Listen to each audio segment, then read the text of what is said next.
Some stories stay with you long after the telling is done. This one has stayed with me. I first heard about what happened on the Amboseli Plain in Kenya from a colleague who couldn't quite explain it, and that alone told me something. In 22 years of field research, the man had a word for everything.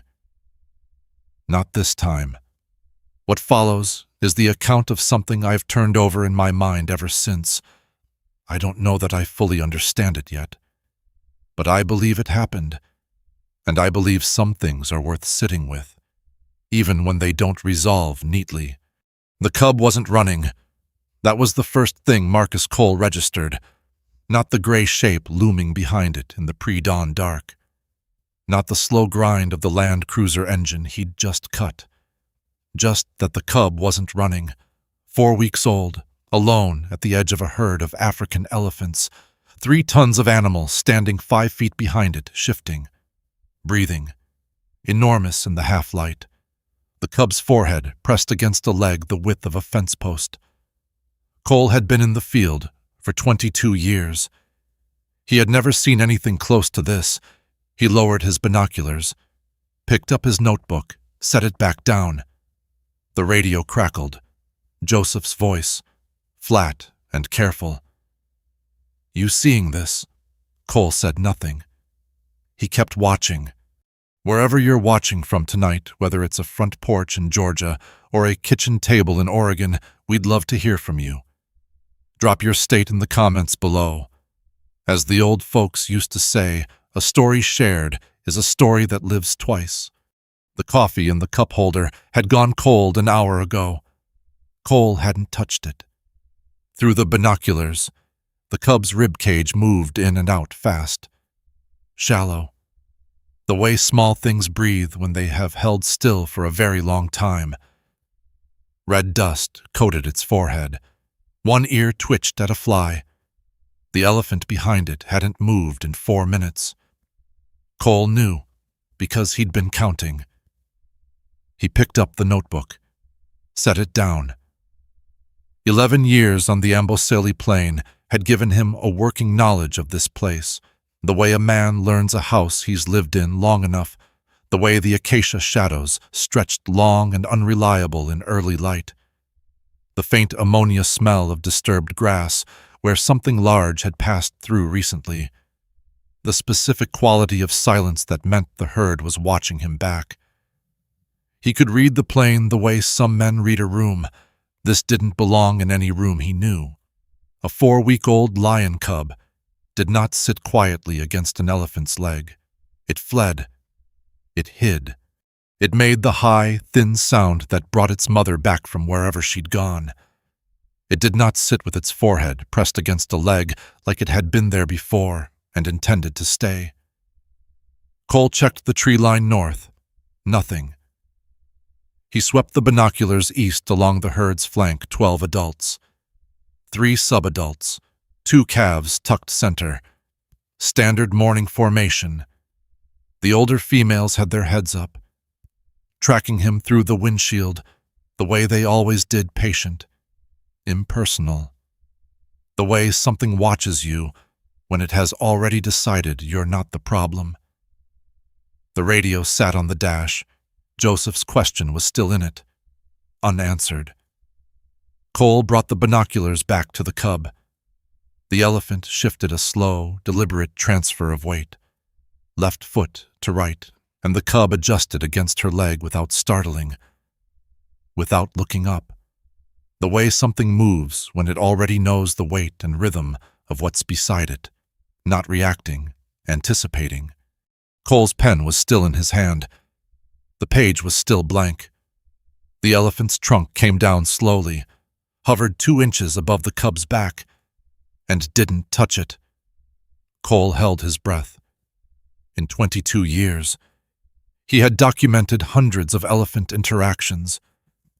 He had never once seen a matriarch stop like that, as if she was waiting for permission.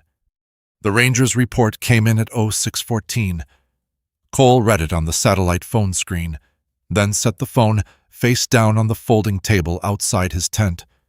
Supply vehicle, Boundary Road, nighttime, The mother's designation was LF9. 3 seasons tracked young female. First litter. Territory range consistent with the southern Acacia corridor. The incident number at the top of the report was neat and final. Cole copied it into LF9's entry in his field notebook, drew a line beneath it, and did not write anything else. Outside, the plain smelled of dry grass and the mineral bite of red earth catching first light. A hornbill called twice from the north Acacia line, stopped, didn't call again. For 3 days, the herd had been holding positions, slow orbital movement around the cub's location, never approaching, never departing more than 200 yards. Cole had documented it as stress formation, 18 pages of notes on herd stress patterns. He was halfway through page 19. Cole had been in the field for 22 years. He had documented elephant herds responding to injured animals, to drought, to the presence of predators. He had never documented anything that looked like this, a lion cub inside the orbital range of a matriarch herd. Not fleeing, not vocalizing, simply present. Every instinct the cub carried should have been driving it away from 3 tons of animal. It was not driving it anywhere. He wrote that down too, then sat with it. On the 3rd morning, AM7 moved. Cole had watched her circle the cub's position twice the day before wide arcs. No direct approach. Her head angled toward the cub each pass. Today she broke from the herd's center and walked directly toward the cub. No hesitation. No tentative circling. She covered the distance the way she covered all distance, as if the terrain had already agreed to her terms. She stopped directly over the cub and stood. Cole checked his watch, wrote the timestamp, kept the binoculars up. 1 minute. The cub's head turned upward. 2 minutes. Its front legs shifted. Weight redistributing. 3 minutes. It pressed its forehead against AM7's front left leg and held there. AM7 did not move. At the herd's eastern edge, 2 younger females began a low vocalization distress register. Cole's pen moving without him deciding to, and AM7 turned her head once. One sound. Low. Brief. The females went quiet. They did not leave. They went quiet. 4 minutes. 5. Cole's pen had stopped. 11 minutes total. Then AM7 shifted her weight, slow forward, lean, and the cub adjusted against her lay without startling, as though it had already mapped the exact physics of that particular movement. Cole looked at what he'd written, observed possible investigatory behavior. AM7 re-non-herd juvenile, duration 11 minutes, no aggressive contact, 1 clean line through the whole sentence. Below it, 2 words. AM7 stayed. He closed the notebook. Joseph had been in the passenger seat the entire time. He didn't say anything for a while. When he did, he was still watching the herd, not Cole. My grandmother had a neighbor. Woman lost her child. People brought food for a week. Then stopped coming. He paused. My grandmother just showed up. Sat with her. Not every day, but enough. Never said much. Cole kept his eyes on the plane. That's not the same thing. No, Joseph said. It's not. Neither of them spoke again. That evening, Cole called Renee, kept his voice level, reported the situation in order. Her first question came back flat and immediate. Don't write chose anywhere in that report. Cole said, what if it's both data and something else? The line was quiet long enough that he checked the signal bar. When she answered, her voice had moved into something measured and final. Then it stops being science. The call ended. Cole sat outside with the radio in his hand. In the morning, The tracking log would show that NM3, Group 3 nomadic males, large and territory testing, had entered the southern corridor overnight. Moving directly toward the herd's position, the cub had nowhere else to go. Cole picked up the tracking log at first light and read it standing outside the tent, still holding his coffee. NM3, Group had held position overnight in the eastern tree margin, no forward movement, no further corridor penetration. The lead male designated NM3A, identified by a notch in his left ear, from a territorial dispute 2 seasons back had logged stationary through the Night Ranger's sweep. Cole had documented that original encounter from 60 meters. He remembered the weight of the silence afterward, the way the grass stayed flat for a long time where the other male had been. He drank his coffee, watched the southern corridor. Joseph arrived an hour later with the second thermos. He read the log without being asked, set it back on the table, and said nothing. That was the thing about Joseph. He had a precise sense of which information required a response and which required only that you stand with it for a while. By mid-afternoon, the herd had tightened. Not dramatically. A slow, collective compression, calves pulling toward center. Peripheral animals turning in degrees toward the south. Cole logged each positional shift. His pen moved steadily. His eyes moved between the notebook and the plane. NM3, Group appeared at the southern tree line at 1743. 3 shapes in the long dusk light, moving without hurry. The lead male was large, not the largest Cole had tracked, but the kind of large that comes with age and patience. He moved through the tall grass with his head low, reading the ground. The other 2 spread wide behind him, one left, one right, not yet fully committed. The herd had gone still. Cole lifted his binoculars. Through the flat light, he counted 3 males. Clear. The herd's center mass, compressing. The cub was somewhere inside it, invisible, tucked among legs and bodies. The sub-adults had pulled tight around the calves. The older females were up and oriented south, heads raised, testing the air. Then AM7 moved. She came forward from the herd's center, not charging, not rushing, walking. The same unhurried authority she carried through everything. She positioned herself at the herd's front edge and stopped. 3 other females moved up beside her. They did not vocalize. They did not display.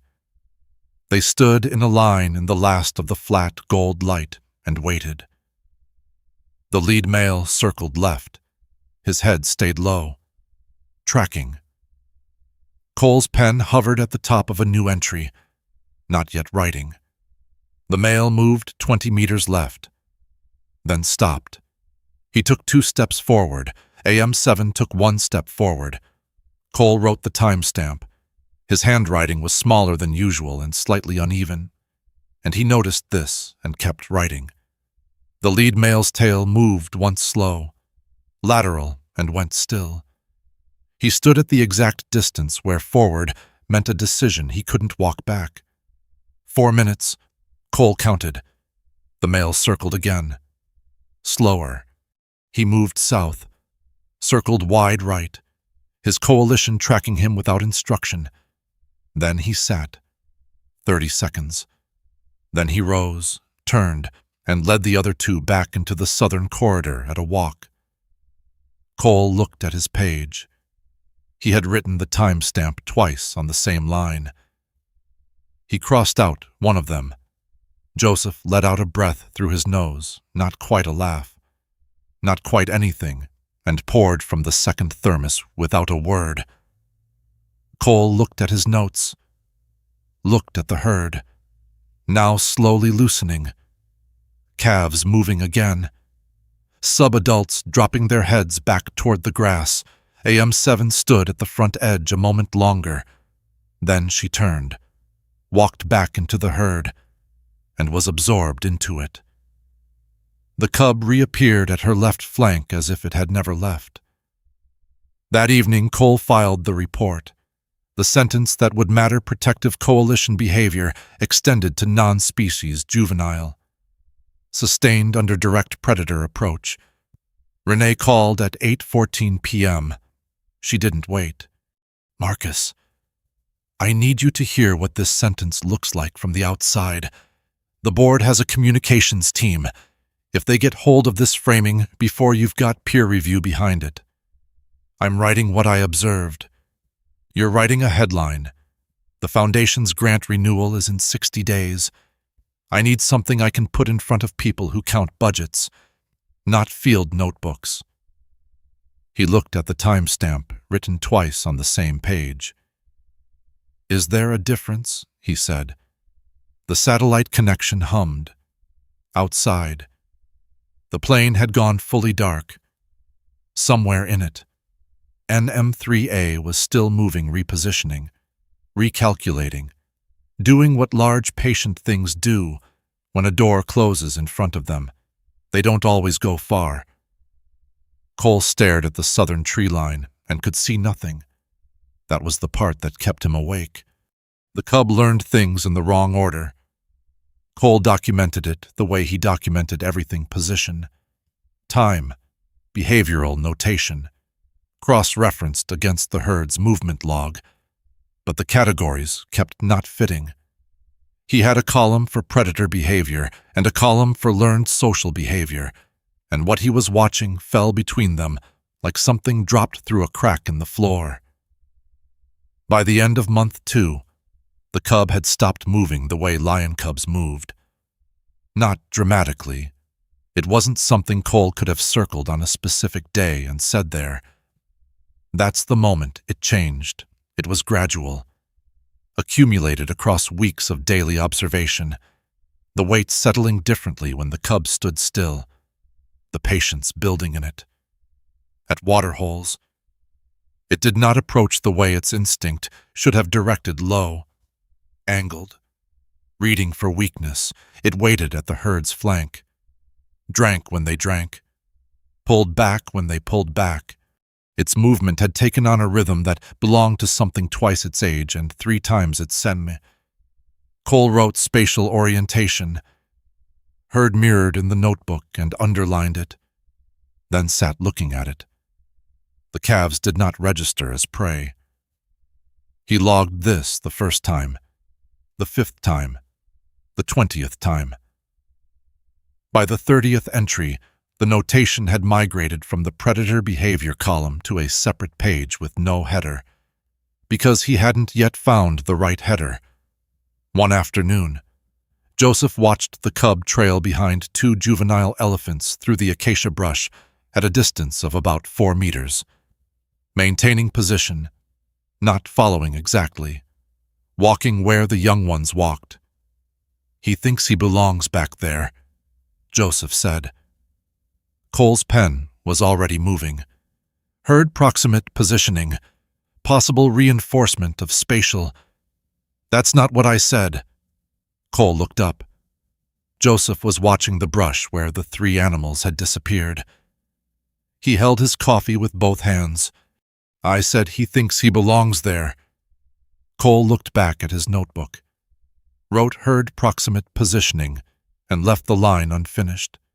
The page had a quality of waiting about it that he didn't examine too closely. Joseph refilled his own cup, held the thermos toward Cole without a word. Cole extended his cup without looking up from the page. That was the whole of it. The email from Lily arrived at 11:47 p.m. on a Tuesday in month 3.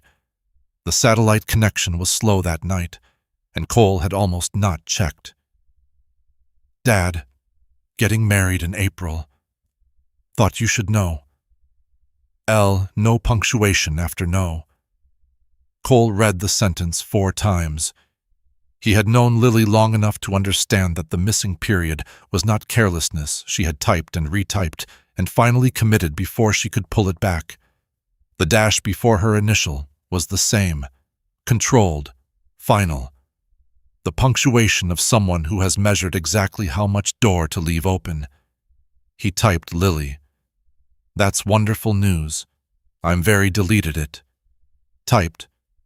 I'll be there. Looked at it. Added, if you want me there. Deleted, if you want me there. Sent congratulations. Lily, I'll see what I can do. The satellite connection confirmed delivery at 11:52. Cole set the phone down and looked at the inside cover of his field notebook. Lily at 7. Holding a garden hose, laughing at something outside the frame. The bottom right corner of the tape had fully surrendered, now lifted clean off the cover, curling upward an inch, patient and unhurried. Like it had simply decided. He did not retape it. He knew what I'll see. What I can do meant. He had said it before.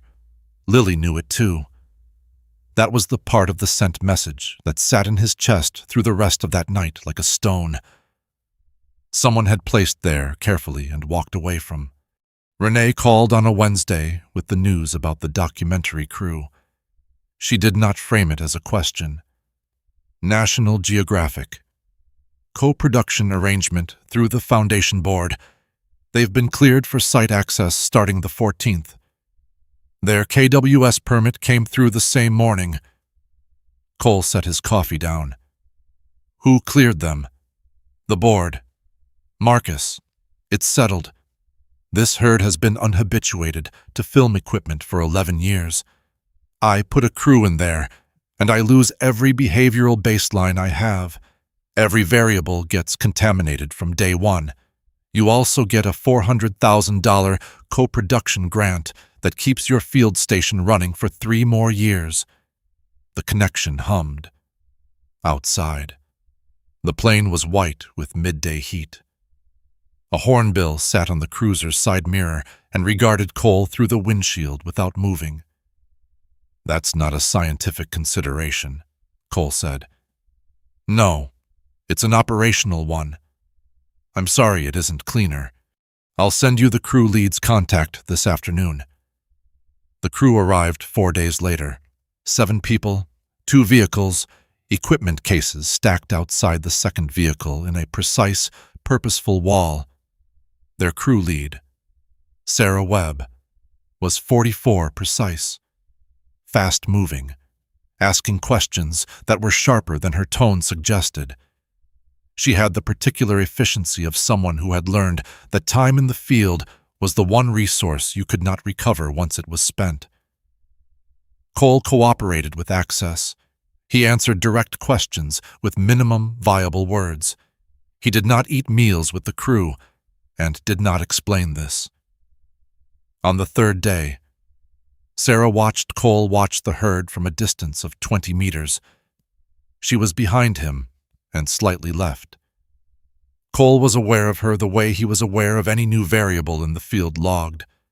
Positioned. Its effect on primary observation not yet fully assessed. She said, "How many have you named?" Cole kept the binoculars up. I used designations, AM7, NM3, F12. That's not what I asked. He lowered the binoculars. She was writing something in her own notebook smaller than his. Spiral-bound, already thick with pages bent outward at the edges from use. I asked how many you'd named, she said. Her pen kept moving without her looking up. The designations are what you call them in the report. I want to know what you call them in your head.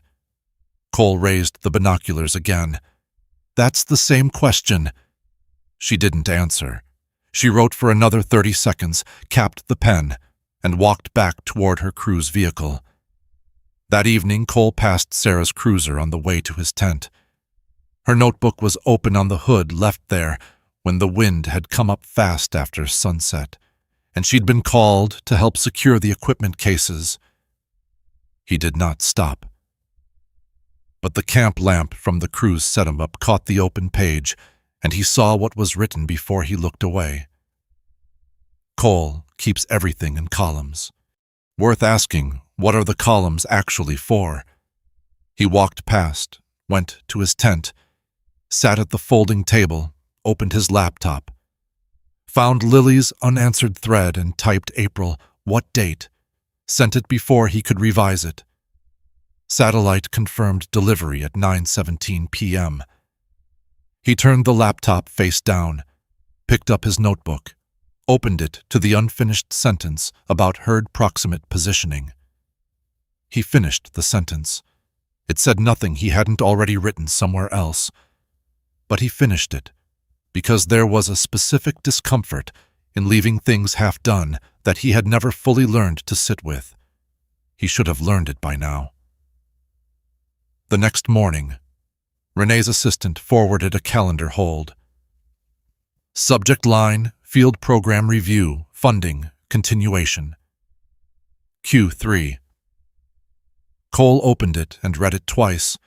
The dates sat in his stomach the way the sent message to Lily sat there, not sharp, not urgent, just present. The kind of thing that doesn't announce itself loudly. It simply waits in the corner of every room you walk into until the day it doesn't need to wait anymore. He set the phone down, picked up his binoculars, found AM7 in the middle distance, moving the herd northeast toward the water corridor at her particular unhurried pace. The cub was at her left flank, same position as yesterday, same as the day before. Cole wrote the timestamp, wrote the compass heading, wrote the cub's position left flank. AM7 2 meters, and paused with the pen on the page. The documentary crew's second vehicle was repositioning along the eastern ridgeline. He could see the dust column it raised from where he sat. Sarah had said this morning they would attempt to capture the herd's approach to the water source. She had shown Cole their camera positions on a site map, 2 fixed units already placed along the corridor, 1 mobile unit tracking from the ridge. He had read the map and said nothing, and she had looked at him the way people look at you when they already know what your silence means and have decided to proceed regardless. He watched the dust from the vehicle settle. Then he raised the binoculars toward the northern acacia ridge and stopped. The dust from the crew's repositioning had pushed something out of the tall grass along the ridge base. 3 shapes, low to the ground, moving northeast at a pace that was not flight.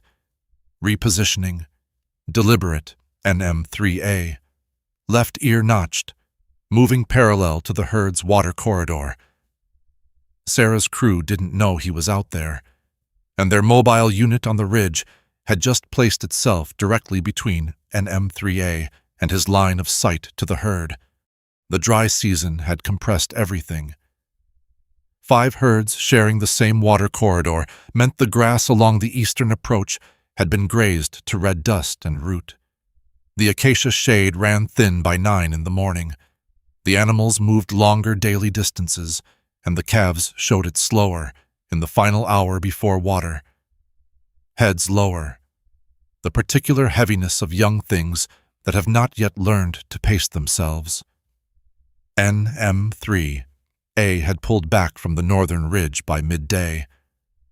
Cole tracked the coalition's movement southeast through the afternoon, a wide repositioning arc, 2 kilometers out, away from the crew vehicle that had inadvertently flushed them. Standard behavior. The disruption had cost them their approach window. They would recalculate. They always did. Cole logged the retreat, noted the cause, and filed it. 1 problem resolved, 1 variable removed from the day's count. He had been tracking the herd's migration adjustments for 3 weeks.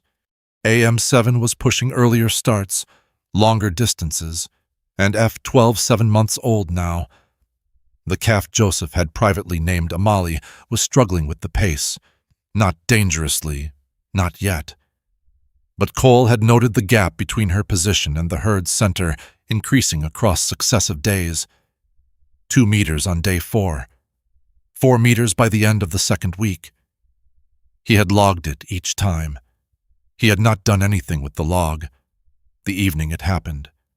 The herd was moving northeast toward the water source.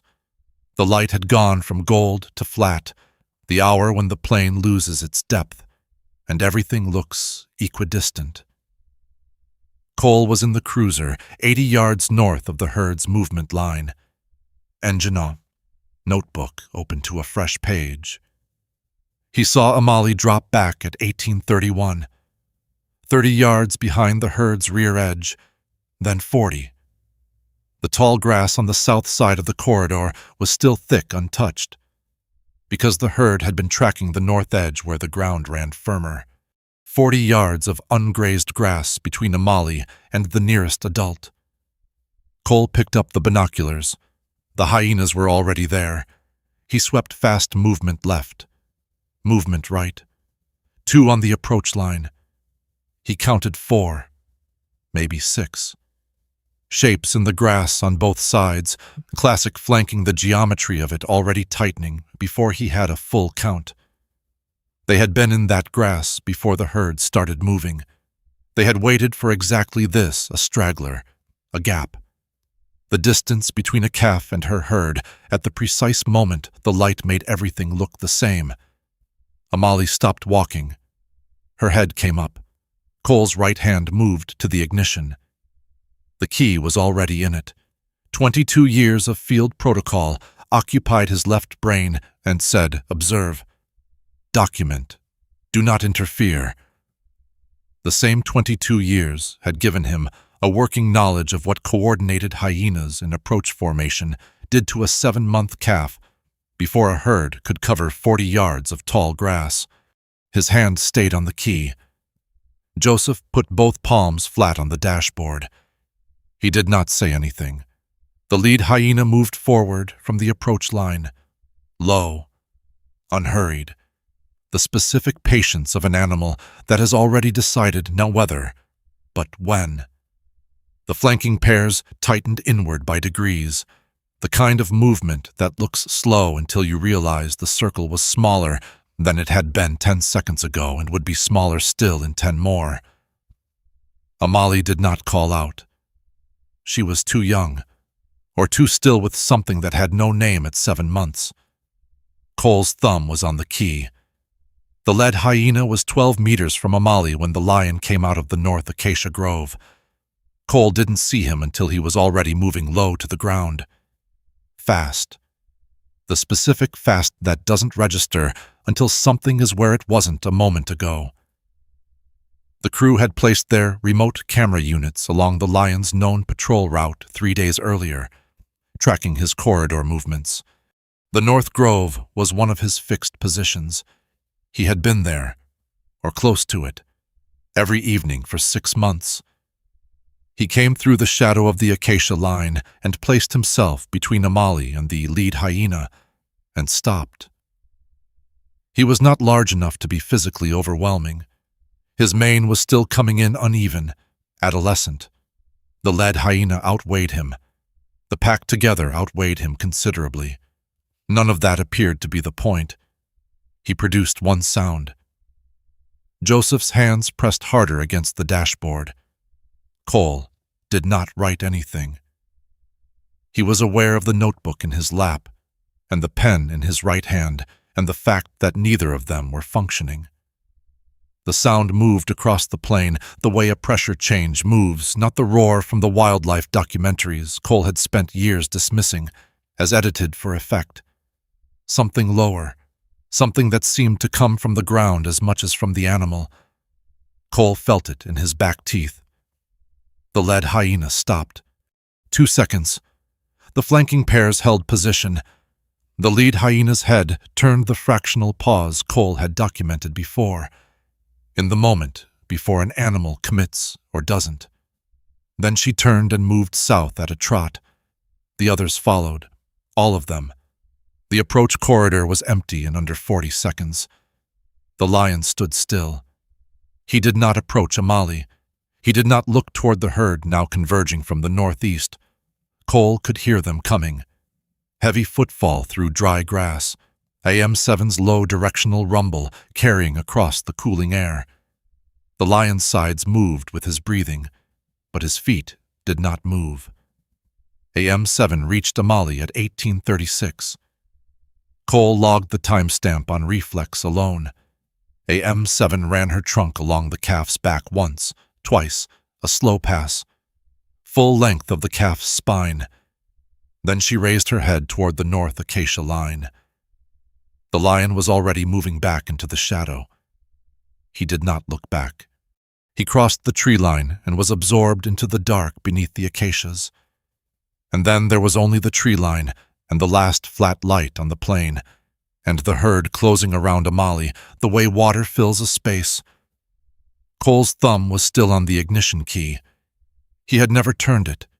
He became aware of this the way you become aware of holding your breath all at once. Slightly too late. He took his hand off the key and set it in his lap. Joseph didn't move. His palms were still flat on the dashboard. The notebook was open to a blank page. The pen was in Cole's hand. The timestamp from AM7's arrival was the only thing written. He looked at the blank space beneath it. Nothing came. He sat there while the light finished going. Joseph poured from the thermos and set Cole's cup on the dashboard without looking at him. The coffee steamed once in the cooling air and stopped. They sat until it was fully dark. Cole finally wrote 1836 again, beneath the first 1836, realized he'd written it twice, and closed the notebook without crossing either of them out. At 2100, the radio crackled. Sarah Webb's voice, measured and deliberate, each word chosen before it left her mouth. Dr. Cole, the remote unit we positioned in the North Grove to track the Lion's patrol route. It was running this evening. A pause. We need to talk about what it picked up. Cole looked at the northern tree line. Dark. Quiet. Nothing visible. He had not known the unit was still active tonight. The clip had 4 million views by noon. Cole knew because Renee told him. She called at 1:15 p.m., and her voice had moved into a register. He had not heard from her before, not the careful voice. Not the institutional voice, something quicker. The voice of someone watching weather come in better than predicted. The board saw it this morning. They want a press statement by 5 o'clock. Cole was sitting outside his tent. The folding table held his notebook, his thermos, and the satellite phone. The plane was white with midday heat. A fly landed on the rim of the thermos and cleaned its legs there. That footage was taken without my consent, without research station approval. It violates Field Ethics Protocol, KWS Site Access Conditions, Co-Production Agreement Terms. It's already out. Marcus. Pull it. I can't pull 4 million views. A short pause. I wouldn't if I could. The heat pressed down on the back of his neck. He watched the fly. Then what are you calling to tell me? That your work just became the most visible conservation story of the year. I'm calling to tell you, congratulations. Cole ended the call. Set the phone on the table. Looked at his notebook. 11 years, 18 field seasons, if you counted the early ones before the station was permanent. 47 published papers. He knew the behavioral range of every adult female in AM7's herd down to individual variation. He had slept in this dirt. He had eaten tin can dinners in this dark for so many consecutive nights that the specific dull taste of them had stopped registering somewhere around year 4. He had missed his daughter's graduation for a birthing event he could not repeat. He sat with all of that. The fly cleaned its legs on the rim of his thermos. His university inbox had 340 unread emails. He knew because his phone had shown the count. When Renee's call came in, he left the inbox closed. Sarah called an hour later. She did not open with an apology. Cole had already known she wouldn't. You're angry, she said. One of your crew placed a remote unit in my primary observation zone, without my knowledge. Yes. You knew. A beat. Measured. Not until we reviewed the footage. But you released it. Yes. Cole stood up from the camp chair, walked 4 steps to the edge of the tent's shade, and stopped. The sun hit the top of his head like a flat hand. His shirt was already soaked through at the back. Why? Because people needed to see it. People needed to feel something for 4 minutes and move on to the next thing. Is that worse than you writing it in a report that 12 people read and 3 of them cite? He had nothing for that. He knew he had nothing. She wasn't wrong. He wasn't wrong. Neither fact moved anything. Dr. Cole, her voice dropped. You've been sitting on this like it belongs to you. Like if you keep it in your notebook, it stays real and protected. It was real before you arrived. It'll be real after. I wasn't trying to own it. Then what were you trying to do? He looked at the plane. The heat shimmer above the grass made the tree line move as if breathing. He ended the call. He was aware, standing there in the direct sun, that he had now hung up on his program supervisor and his co-production crew lead in the same afternoon. He was aware that this was not what measured. Precise men did. He was aware of the sweat soaking through his collar and the fact that he had been standing in full sun for over a minute without deciding to move, because moving required locating a decision he had not found yet. He went back to the table and sat down. The fly was gone. The thermos was warm in the heat. He poured cold coffee anyway and drank it. Renee's follow-up memo arrived at 6:47 p.m. 4 paragraphs. Professional. Addressed to the Foundation Board. Copied to 2 university communications offices and the documentary production company. It outlined the scientific foundation of the conservation program. It cited longitudinal behavioral data collected over 11 years. It described how that data formed the evidential backbone of the documentary's central findings, his data, his longitudinal studies, his 47 papers, his 11 years of tin can dinners and missed graduations and wet season mud and dry season dust and early mornings in a Land Cruiser, counting the same animals until he knew them the way he knew the inside of his own hands. Supporting material. Cole read it twice, set the laptop down on the folding table, looked at the plane, then opened it again and typed, "Effective upon completion of current field season. I hereby submit my resignation. From Stopped." The cursor blinked. The camp lamp flickered once in a draft from the tent flap and steadied. Outside. The herd was somewhere in the middle, dark low movement. The slow percussion of large animals settling for the night. He had been listening to that sound for 11 years. He knew the precise register of it. He had it in 47 papers. He had built his professional life on one foundational idea, that watching carefully enough was the same as protecting something. That precision was its own form of custody. That if he documented everything exactly, it could not be taken out of context and used as content. Because the exactness itself was a kind of wall, the memo was 4 paragraphs. It had used his exactness to build something he had not designed and would not have agreed to. It had done this accurately, professionally, without a single factual error. Joseph's footstep on the packed earth outside. Soft knock on the tent pole. He came in with 2 tin cups and set one on the corner of the table away from the laptop and sat down across from Cole without invitation or comment. He looked at the laptop screen once, said nothing about it. "You know what I think about when I'm angry at something I can't change." Joseph said. Cole waited. "Nothing. I just drink the coffee." He wrapped both hands around his own cup.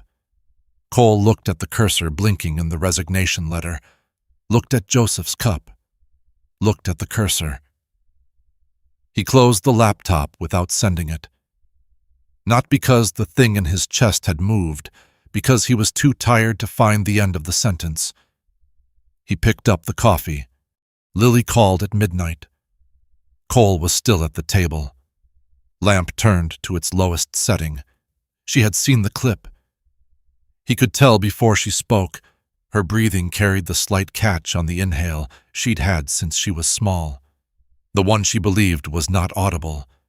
The one he had recognized for 24 years. "Dad." A pause. "That lion." Cole said nothing. "You've been watching this whole time?" 7 months.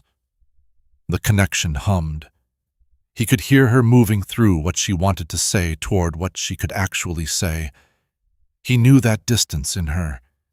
He had watched her navigate it her whole life from the wrong side of a satellite phone. "Do you remember that summer I had the turtle?" she said. "The one with the cracked shell." Cole's hand tightened on the phone. "Barnabas." A breath surprise in it, and something underneath the surprise. "You remember his name?" "I remember." The lamp threw his shadow long across the tent wall. He looked at the inside cover of the notebook. Lily at 7, laughing at something outside the frame. 2 corners of the tape had given up completely. The photograph stood away from the cover at the bottom, curling toward him. "April 15th, Lily said. "I'll be there. Dad, you don't have to, Lily." He stopped, started again. "I will be there." A long pause. Then, "Okay." He set the phone down, reached toward the notebook, toward the photograph, and stopped with his hand 2 inches from the cover. He had said those words before. Different call. Different year. Same dirt. He had typed, "I'll see what I can do," and told himself that was close enough. His hand stayed where it was, outside, in the southern corridor. NM3A's tracks from that afternoon sat in the dry earth 300 meters south of the herd's night position, closer than the week before. The gait pattern Cole had logged 14 times, the slight drag on the right forefoot, unmistakable. Closer than last time. Month 8. Cole had stayed. Not because anything had resolved. Because there was one more thing he needed to see, and he hadn't found the name for it yet. And he had learned, across 22 years in the field, that unnamed things did not wait patiently. They kept occurring until you looked at them directly. He had developed a ritual without deciding to. 5:45 a.m. In the cruiser at the North Acacia line. Thermos of coffee. Notebook closed on the passenger seat. Just watching. Joseph arrived each morning with his own thermos and sat in the passenger seat, and neither of them said good morning anymore. They were past the point where good morning carried anything worth the weight of the words. On a Thursday, in the 6th week of month 8, Cole spread 8 months of patrol coordinate data across the folding table after dark. Printed sheets, field-logged GPS points, the accumulated record of every positioned fix he had taken on the Lion across 32 weeks. He had spent 3 days running the coordinates through the mapping software before printing them, with the pages laid flat under the camp lamp. The shape of it was suddenly obvious in a way it had not been on a screen. He stood over the table for a long time. The pattern had not announced itself. It never did. It had built incrementally across months, the way a shifted river builds each week's data, unremarkable on its own. The change only visible when you stood far enough back to see the whole shape of the movement at once.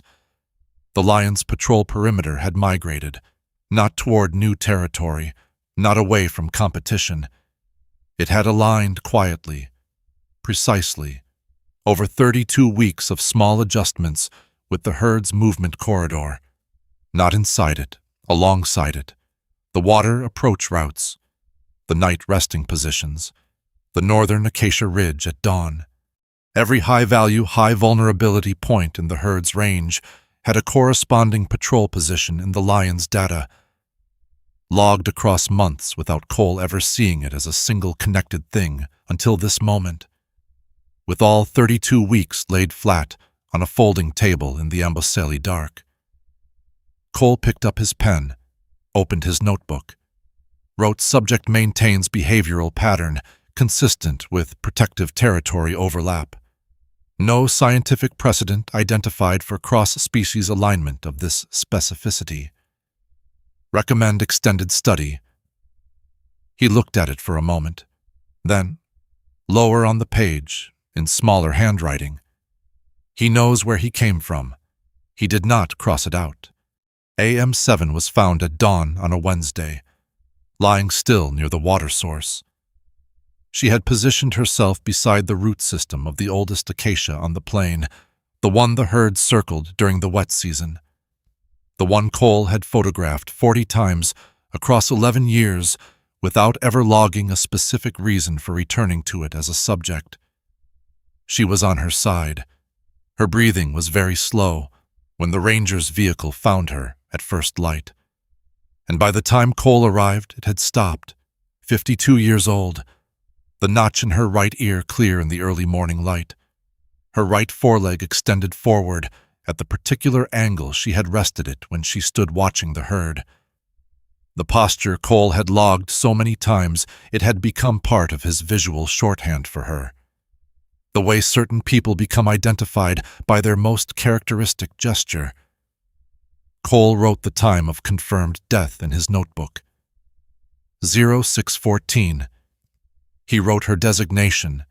He wrote the location coordinates.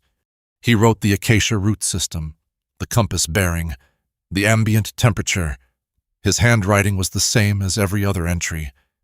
The KWS regional director's formal inquiry about the viral footage had arrived in Cole's email 3 days earlier. Renee's office was handling the response. Cole had read the inquiry once and filed it. The herd gathered through the morning. Standard morning behavior, trunk contact, close physical proximity, low vocalizations, sustained presence around the body. Cole logged each phase at intervals from the cruiser. 80 meters out. He was professional. He wrote clean sentences in the present tense. He kept his binoculars up. The lion appeared at the eastern tree line at 9:30. He did not approach. He sat at the edge of the acacia shadow wait, settled back, patient, and stayed there. The herd moved around AM7, and the sun crossed overhead, and the heat came up from the ground, and he did not move. Cole logged 9:30, logged 11:00 position unchanged, logged 13:45 position unchanged.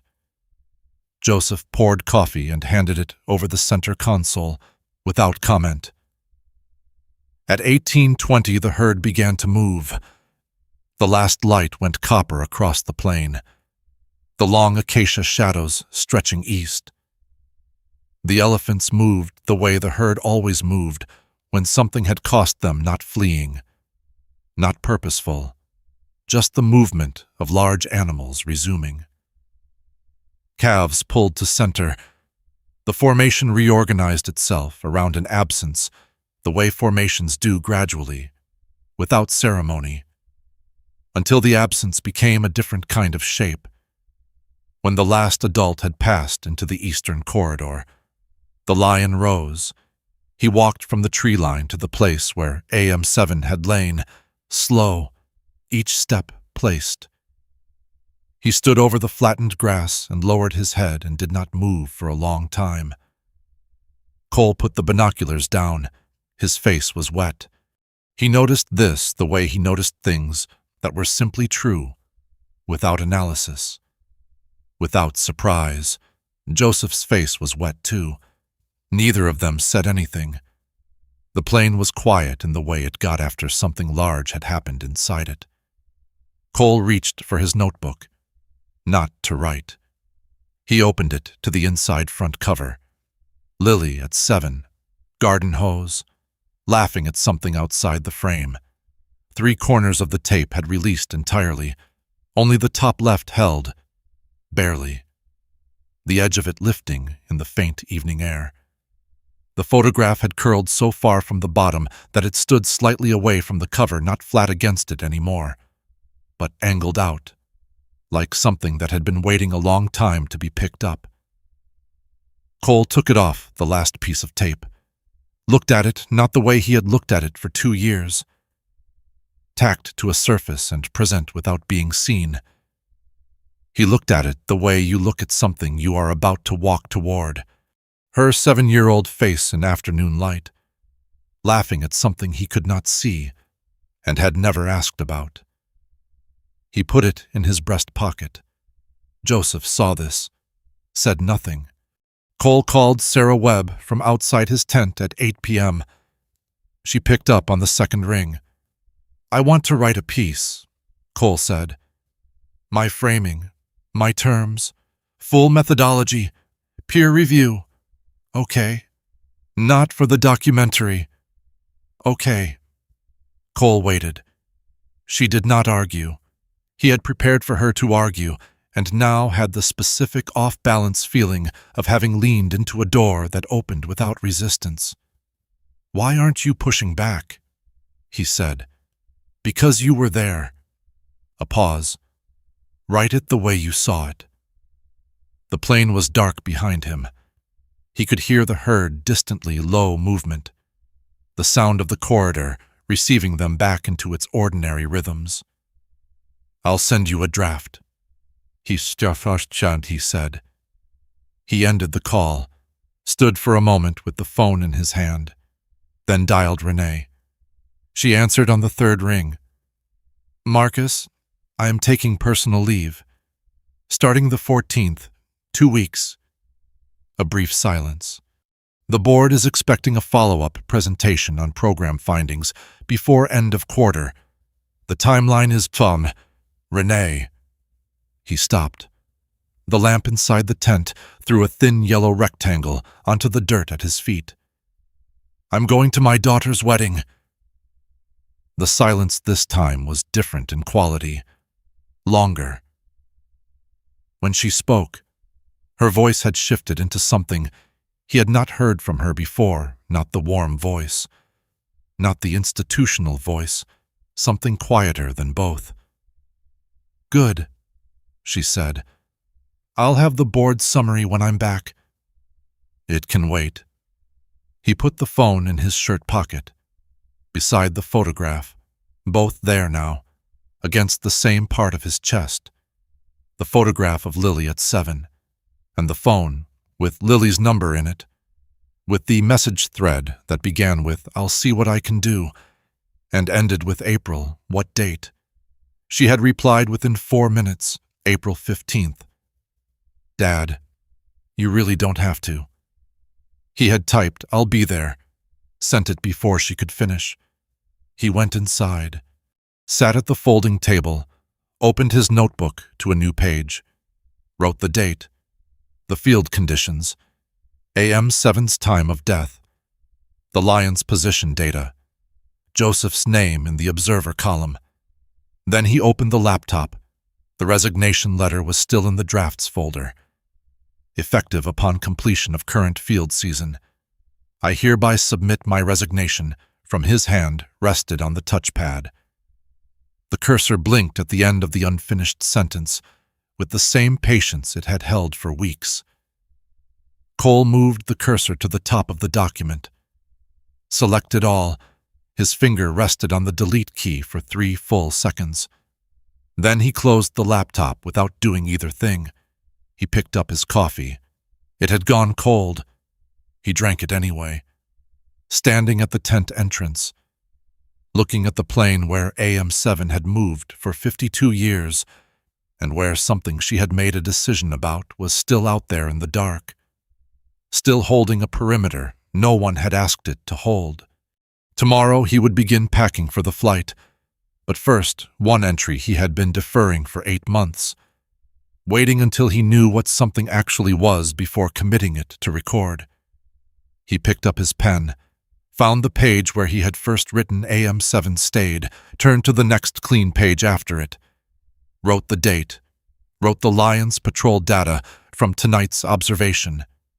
Then, at the bottom of the entry, wrote some things you measure. Some things measure you. He looked at it. It was not a field observation. It had no place in a scientific record. He did not cross it out.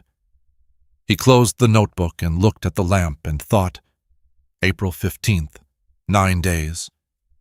He had not spoken to Lily's fiancé, did not know the venue, the time, whether he was expected for the rehearsal dinner, where he was supposed to stay. He had said, I'll be there, and received okay, and had asked nothing in the 3 weeks since. He picked up the phone. It was 9:22 p.m. in Amboseli, early afternoon in Montana. He found Lily's number. His thumb stayed over the call button. Then he pressed it, and on the second ring. Before she even spoke, he understood that he had no plan for what to say beyond the first sentence. He had not had a plan the first time he set a notebook page aside because something didn't fit the column. He had stayed anyway. The bags were by the tent entrance at 5:30 a.m., 2 duffels and the equipment case. 11 years of field seasons had taught Cole to pack in under an hour. And he had done it the night before, so the morning could be what it always was. The cruiser at the North Acacia line, the thermos, the plane coming back from DART by slow degrees. He drove out at 5:43, parked at his usual position, cut the engine. The herd was visible in the middle distance, moving northeast toward the eastern ridge in the early light. Standard morning formation, calves center, adults distributed at the margins. The slow collective drift of large animals that have already decided where they are going. No center gap where AM7 had moved for 11 years. The formation had reorganized around her absence, the way formations do gradually, without announcement, until the absence became a different kind of presence. The lion was at the north tree line. His mane was fuller now than it had been in month 2, coming in dark at the edges, still uneven, still adolescent in its distribution. He was 4 years old and stood at his position with his weight settled back, watching the herd's eastern flank. The same posture Cole had logged 241 times, the same position. The patience of an animal that has learned where it belongs and has stopped being surprised by that knowledge. Cole watched him without picking up the binoculars. Joseph's truck came up alongside at 5:58, window down. He held a thermos across the gap between the 2 vehicles without a word. Cole took it and poured. The coffee steamed in the cool morning air, and Cole wrapped both hands around the cup and looked at the plane. "You'll come back," Joseph said, not a question. "Of course I'll come back." Joseph looked at the lion. The lion did not look at them. "Good," Joseph said. "The coffee's better here." Cole looked at him. Joseph was watching the tree line with his own cup, not quite smiling, not quite anything else. The expression he wore when something was both true and small enough to hold without ceremony. Cole looked back at the plane. He opened his notebook, found a clean page, wrote Day 241. Subject continues patrol. Herd continues migration. Both are well. He closed the notebook. They sat there until the lion moved slow, deliberate, heading north along the Acacia Ridge, the same direction AM7 had always moved first when she was deciding where the herd would go. Cole watched until the last of him passed into the tree line, and there was only the ridge and the early light sitting flat across it. He started the engine. Cole had been in 3 airports in 30 hours. He drove the rental car up the gravel road at 4 p.m. the day before the wedding and sat for a moment looking at the property through the windshield. A white farmhouse, A wide porch with 2 chairs on it, neither of them matching. Oak trees with the particular density of things that have been in one place long enough to stop proving themselves. The grass in the side yard was uneven, not neglected. Just honest. The kind of lawn that belongs to people who have decided there are more important things than grass. It was exactly what Lily would choose. She opened the door before he reached the porch steps. She was in jeans and a flannel shirt, and her hair was the same as it had always been, and she stood in the doorway with an expression that landed somewhere between prepared and not quite. Cole stopped at the bottom of the steps. The oak trees moved in a slow wind that also moved the uncut grass in the side yard. He could smell wood smoke from somewhere on the property, and the particular dry leaf smell of October in Montana that he had not breathed in 3 years. He thought, she has her mother's way of standing, shoulders square, weight even. Waiting without performing the wait. "You actually came," she said. "I said I would." Something moved across her face there and gone before he could name it. She stepped back from the door. "Come in. I'll put coffee on." He sat at her kitchen table and she made coffee and talked about the venue and the weather forecast and a seating arrangement that had required 3 revisions. He listened, not the way he listened to field data, parsing for variables, the way you listen when you are trying to recover years of small details at once and know that you cannot. So you listen to what is in front of you instead. Lily's fiancé, Daniel, came in from the back of the house at 5 o'clock, wiping his hands on a cloth. He shook Cole's hand firm, direct, the handshake of a man who had formed his own opinion and was comfortable with it. "She talks about your work," Daniel said. Cole looked at Lily.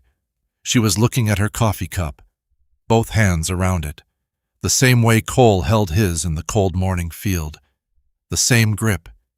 He had not noticed that before. "I didn't know that," Cole said. Lily looked up. "There's a lot you don't know," she said it quietly. Then, after a beat, I didn't mean it to come out sharp. I know." She held his eyes for a moment.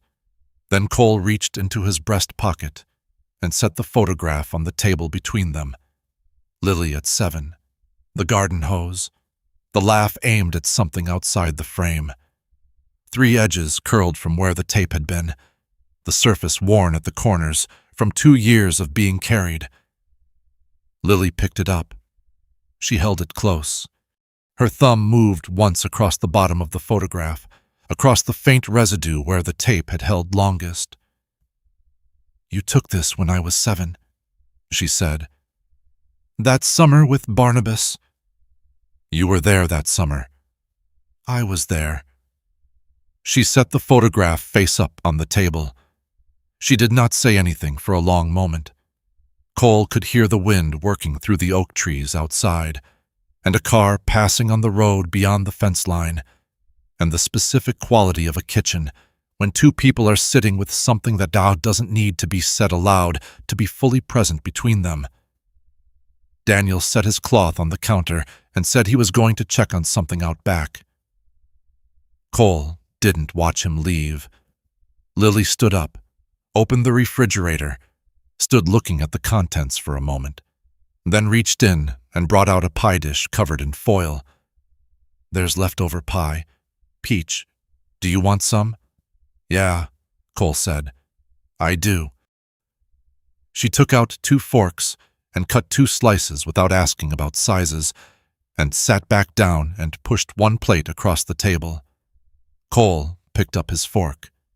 The October light came through the kitchen window at a low angle and lay across the table, across the 2 plates, across the photograph of a 7-year-old girl laughing at something her father had been standing beside and not fully seeing. Cole took a bite. He told her it was very good. She said, "I know. I made it." 6 months later, Cole was back. New notebook. Same tent. Same folding table. Same lamp that flickered when the wind came up after sunset. The red dust was on everything within 4 hours of arrival notebook pages. The lip of the thermos, the binocular lenses. By the second morning, it was in the coffee. He didn't register it, which told him he was home. The herd was larger. 2 new calves, both female, both in the phase where young elephants discover locomotion and deploy it with an enthusiasm that wore the older females visibly thin. Amali was 16 months old and had grown into the long-legged, slightly chaotic confidence of a young animal that had been frightened once. Came through it, and carried no visible record of the fact. The paper had been accepted in February. Renee had called to congratulate him. He had thanked her and meant it. The lion was 4 years old, and his mane had filled in properly, dark at the center, lighter at the edges. The uneven distribution of a young male, still becoming what he would be. He moved along the perimeter of the acacia ridge in the last light of the afternoon. Heading north, slow, deliberate, the exact unhurried pace of an animal that has already mapped every foot of this ground and moves through it accordingly. Cole watched until the ridge took him. Joseph poured from the thermos, set Cole's cup on the cruiser hood without being asked, sat on the front bumper with his own cup and looked at the eastern sky where the last of the light was going orange at the edges. Cole opened his new notebook. On the first page, before any field data or coordinates or timestamps, he had written one line before leaving Montana. Some things you measure, some things measure you. J.O.D.Ambo. Below it, in his own handwriting, smaller, April 15th. He wrote today's date below that, wrote the weather dry, wind from the northeast, temperature dropping toward evening. Wrote the herd count, 17 adults, 5 juveniles, 2 new calves. Wrote the lion's last logged position, North Acacia Ridge, heading north, 1834. He picked up his coffee. It was the right temperature. Joseph said, "How was Montana?" Cole looked at the ridge where the lion had gone. "Cold," he said. "Good pie." Joseph nodded, as if this were a complete and sufficient answer. The plain was going dark in the east, and still faintly gold in the west, and the herd was settling into the corridor with the low, slow sounds of large animals that have come to the end of a day's distance and know exactly where they are.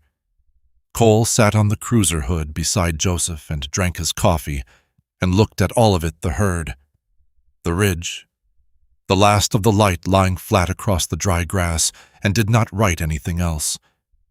He didn't need to. He knew what it was. There is something quiet that stays after a story like this one. Not a lesson, not an answer, just a weight that sits in the chest familiar, a little tender, the kind that comes when something you had almost set down gets handed back to you without warning. Many of us have carried things quietly for a long time. A name we don't say out loud anymore. A photograph we keep but don't look at directly. A phone call we meant to make and didn't. And then meant to again. And the years moved the way years move. Some of us have stood at the edge of something large and found we had no word for it. Some of us have stayed when staying was the only honest thing left to do. That is not a small thing. It does not need to be resolved tonight to be real. The story is finished now. You are allowed to set it down. You don't need to carry it anywhere or make it mean something before morning. It can simply rest here, still full of everything that happened, asking nothing more of you. Thank you for staying with it. Thank you for listening all the way through.